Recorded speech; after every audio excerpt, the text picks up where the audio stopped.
Hey, Tommy, I've got some bad news for you. Yeah, so unfortunately, we are seeing the death of the Chevrolet Camaro. The sixth generation has been around for a number of years now.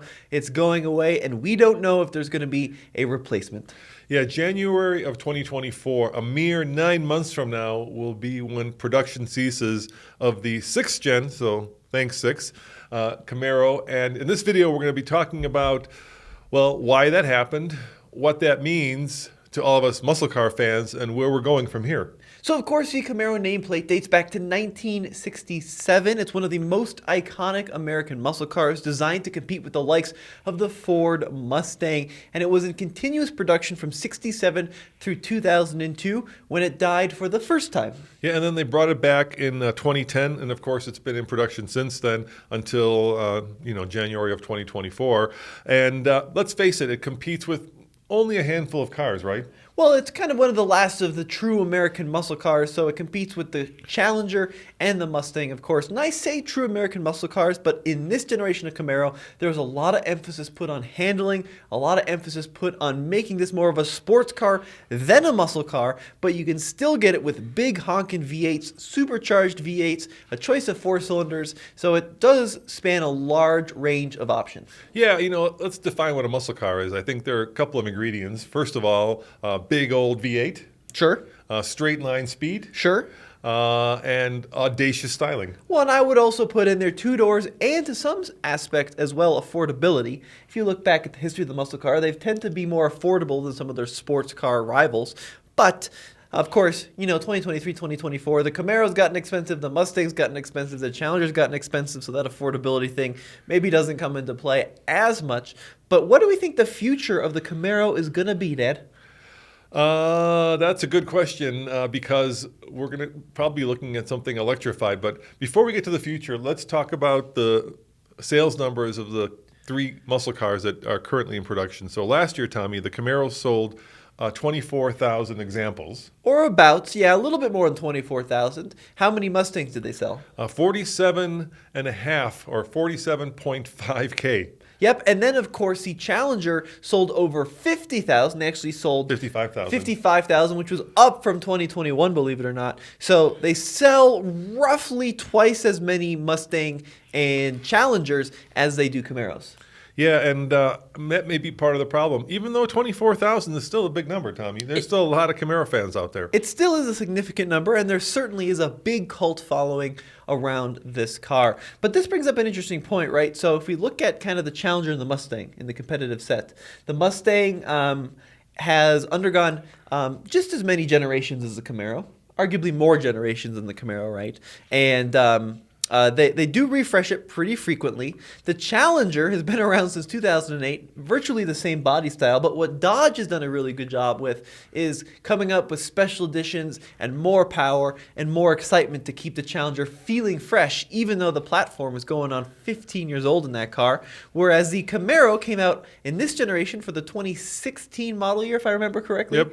And they have updated it. They have added new models here and there, but I don't think they've done quite as well of a job as either Ford or Dodge in keeping the excitement around the car. Now, we've, of course, driven all these. We've actually owned a Hellcat. And let me cut to the chase. Maybe part of the reason for those sales numbers is just horsepower, right? Because muscle cars are about muscle.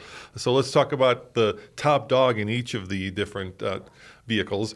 In the Camaro, of course, it's the ZL1, puts out 650 horsepower. The Mustang GT500, 760. Yep. And now, of course, the new Demon 170, 1,025. So in terms of horsepower, the Camaro is third. Well, it's one of those things, right, where, anything 650 horsepower for Camaro is more than anyone would ever need in a million lifetimes.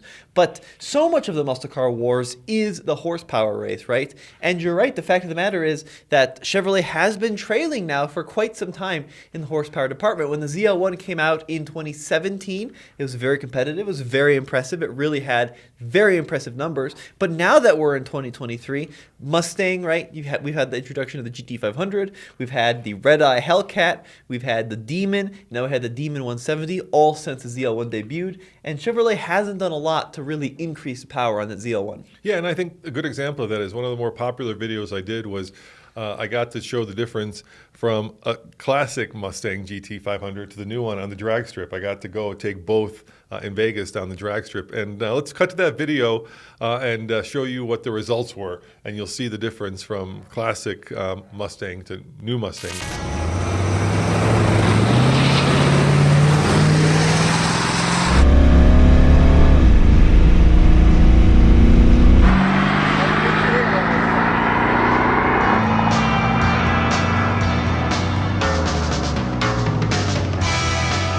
Pretty impressive for an over 50-year-old car.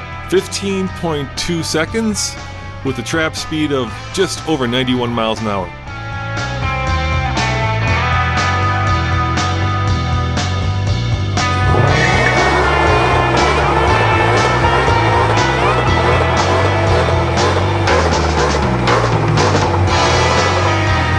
All right, here we go. Second time. So reaction time, I guess, doesn't matter because we're just going on yellow. Here we go. Took a little bit of time. Oh, I love that. Oh my God, that is so much fun.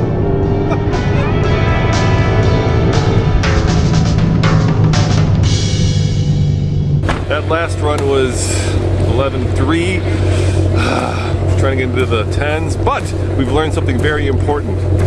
The difference between a 1967 GT500 with 350 horsepower originally and this brand new one is about 5 seconds at the drag strip, and that is an eternity. That was pretty interesting. The other thing I want to say is this week, of course, the Demon 170 was introduced, and Nathan was there for that, and that's got some incredibly spectacular numbers, Tommy.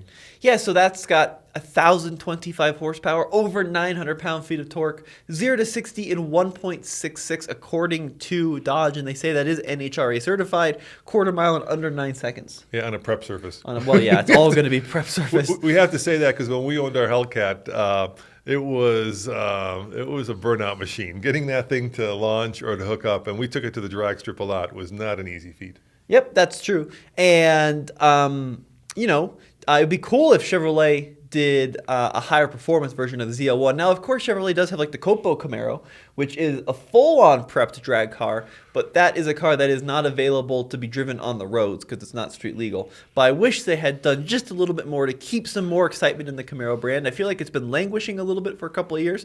So that would have been really cool. But let's talk quickly, Dad, about what we think the future of the Camaro nameplate will be. Because Ford is doing something interesting with the Mustang. So there is an all-new generation of Mustang that they showed off in Detroit, but they're also paralleling that car with the Mustang Mach-E, which is a fully electric Mustang crossover. So do we think that Chevrolet could do something similar, a fully electric crossover Camaro? I don't know. I put the Mach-E and the Mustang, the traditional Mustang, in completely two different buckets, right? I think it's just a nameplate thing. But in terms of what the cars are, the Mach-E is a four-door crossover, whereas the Mustang is a true muscle car. So I think I wouldn't even bring that car into this conversation.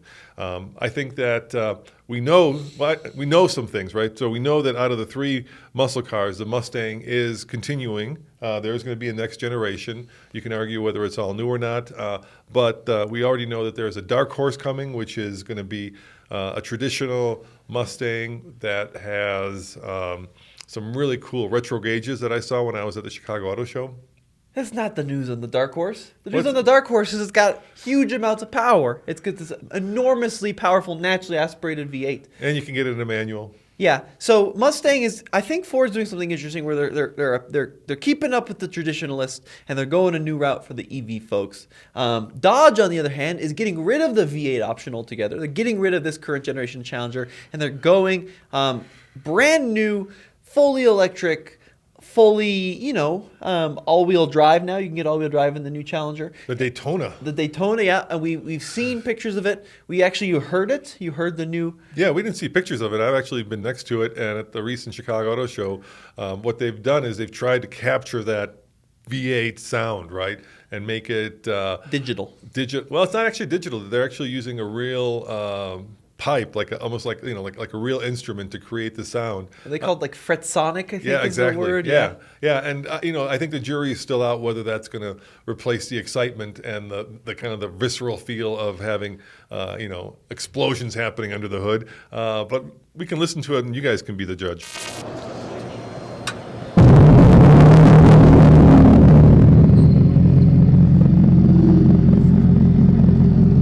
Yeah, that's pretty cool, huh? All right, so where does that leave the Camaro, Tommy? Because we know Mustang is basically still staying internal combustion. Well, but Mach-E. I don't care about the Mach-E. It's a Mustang. It's not. It's got Mustang taillights. It's got Mustang headlights. It's a Mustang. It's not a Mustang. It's a branding exercise. You know what I have to say to this? What? Okay, boomer. For That's what I'm God's going to say to that. Because this is the fact of the matter, folks, is people are buying crossovers, and that's how we're going to keep the dream alive for a lot of these muscle car folks. At the end of the day, the origin of the muscle car was a family car with a huge engine under the hood. So you're saying 15 years from now, at the local drag strip, it's going to be all electric crossovers. Well, here's the thing. That's a sad future. I mean, Tommy. it is the truth about a lot of these muscle cars from the 1960s. Even be it the pony car, the Mustang was just a Ford Falcon with a new top on it, right? The GTO, the Pontiac GTO, was just a standard Tempest with a huge engine under the hood. So why not? People aren't buying sedans anymore. Take a crossover, give it a huge motor, give it a huge engine, and you got a modern day interpretation of the muscle car. So I wouldn't. Sure, put the kids in the back and the stroller and Well, the that's dog. that's what the GTO was. It was God. supposed to be. No, I mean, muscle cars are about attitude, right? So give it 1,000 horsepower. Why do you need attitude if you have 1,000 horsepower? Because it's more than just the horsepower. It's about It's not more than the horsepower. Yes, it's about there's this outlaw part to it, right? There's this like bad boy or bad girl part to it, and you can't do that with a crossover. No, you can't do that when you put your kids and the dog into it. You have to have something that is singularly focused on going either quickly down a straightaway or quickly around a curve, and it's got to be kind of a pain in the butt to live with. Well, no it's muscle got to be car- expensive to maintain. It's got to have all this thing, and that's what makes it cool. It's a very 60s and crossovers are the attitude. exact opposite of cool. First of all, they're never, mundane. the old muscle cars never went around a turn. That was Sure. never a thing, Yeah, of right? course. And they weren't well made. But They were fun and they were fast. But the reason they were cool is because they wouldn't go around a turn; they'd go right into the tree and kill you. That's what not cool. makes it cool. That's not what made it cool. Yes, it is. No, that's not what made it cool. What made There's it cool? danger. What made it cool is fast. You've driven a Model S Plaid. There's plenty of danger in a Model S Plaid. Yes, especially with a yoke. So I think that on full self-driving. the solution here is come out with a fully electric Blazer with 1,000 horsepower and call it the Camaro. I think that's what they're going to do. That would make sense to me. All right. Well, I think we've done enough goofy speculation. GM has left the door open to having another generation of Camaro, but we don't know what that will be like. Will they go with the route of the Mustang? Probably not, right? They would have just continued with the next 7th generation. Well, they've surprised us before, though, because it died in 2002 and came back in 2010. So you're saying you think it might come back? It could. We don't know. Well, And here's the thing we do know. GM has committed to building another V8. that's what I was going to say. Yeah, another small block V8. Yes. They're like $800 million or something into the next gen small block. And if I were sitting at General Motors, I would think to myself, there's going to be a sizable portion of the cop population, and I'm going to be at least 50%, who are going to fiercely fight anything electrified. And so that leaves, still 200 million people in America that are going to want internal combustion engines. And so it would make sense that they would put that new V8 in a Camaro. I would certainly wish that they do that. The question, of course, is how do you fuel it? Do you use the new e-fuels? Those are also problematic because the fact about e-fuels is that they use 4 times as much energy to create, even though they are carbon neutral, as just plugging an electric socket into a car. Right. Well, guys, let us know what you think in the comment section below. A lot of uncertainty. We'll be sad to see the 6th generation of Camaro go, but we'd love to hear your feedback. And if you really are a Camaro fan, boy or girl, GM has announced that they will be doing special editions of all of their Camaros, the RS, the SS, the ZL1. So if I were a betting man, I would say those are going to be highly collectible. Yeah. So get yourself one of those in the next 9 months and hold on to it. For sure. And guys, we'll see you on the next video. Check out alltfl.com if you want more information on the Camaro, what it's represented. Zach's got a write-up over at tflcar.com. See you guys next time. Ciao.